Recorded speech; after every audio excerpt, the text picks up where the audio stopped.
All right, guys. So now we have with us Mr. Hassan Nasir Jamy, Secretary in Ministry of Water Resources. Assalamu alaikum. कैसे हैं आप? All well, great. Okay, and Chap, so my first question from you would be, as the Secretary, how does the Ministry recognize and approach the challenges of the climate, water, food nexus? Yes, as we all know that, these are the, current challenges. They've been over the past several decades also, and they remain there in future also. Pakistan is considered as one of the, most vulnerable countries in the world, which is affected by climate. And we can see in our daily lives also, even in last year, we had these floods, which were unprecedented for so many years.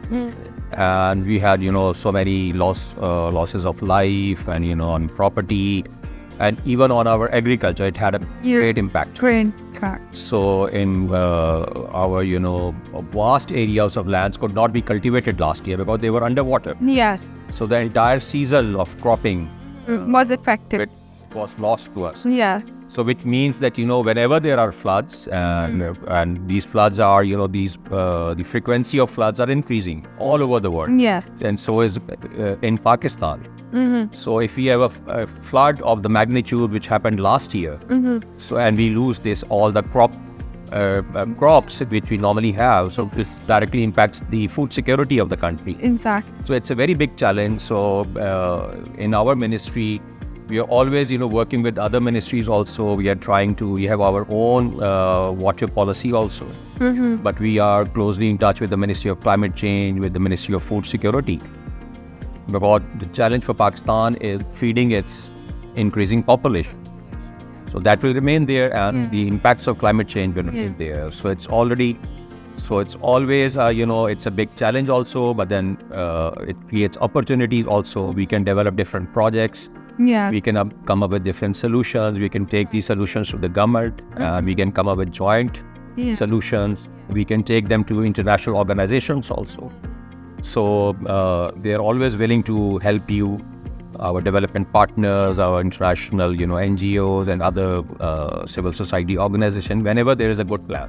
So they are always willing to help you, provided you have a good plan for how to move forward. All right. So how are you guys, like the Ministry of Water Resources, planning to work with the NDRMF, and what strategies are you trying to? So in the very near future, you'll be happy to know that we'll be signing an MOU. We have a Federal Flood Commission in our ministry. So between Federal Flood Commission and NDRMF, we'll be signing an MOU hopefully in the next week.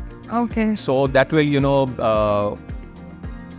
the recent past, we had this flood protection plan approved by the federal government, which is close to 200 billion rupees.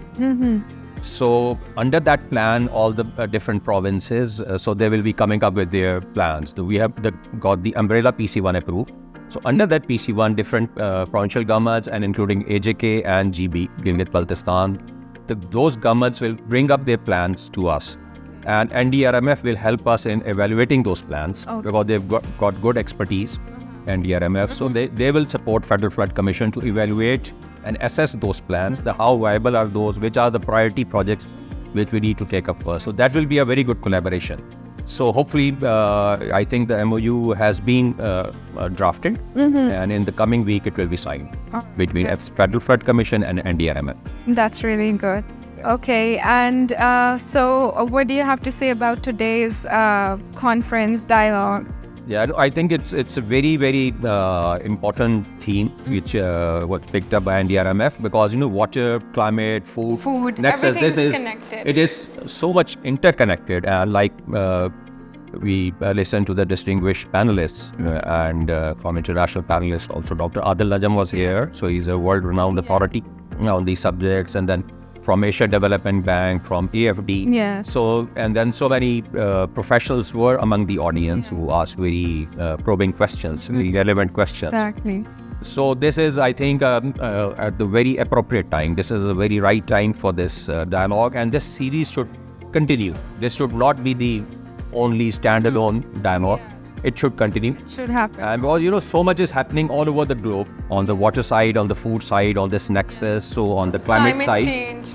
So everybody is talking about it and everybody is facing these challenges. Yeah. So Pakistan being a very vulnerable country, so we have to have these sort of dialogues with, we need to invite different, we need to invite the people from academia. Yeah. There's so much research is happening in Pakistan, so much good research is happening. Yeah. So we need to invite all the universities. We have got agriculture universities, and we have got the civil society, we have got the NGOs, we have got the development partners. So we have to involve, because All of them. not alone, one entity cannot fight this. Yes, exactly. And it's a We very need big to challenge. work It's a together huge on challenge. this. We have to come up with new research techniques. New in the, even on the food side, in the agriculture side, we need to have resilient seeds, flood resilient. The new crop which comes up, it has to be resilient to climate impacts. So this is the way forward. Yes. All right. Thank you so much for your time. It was very good to have you here, and Thank you for inviting me. no problem. Thank you very much. Thank you. Thank you.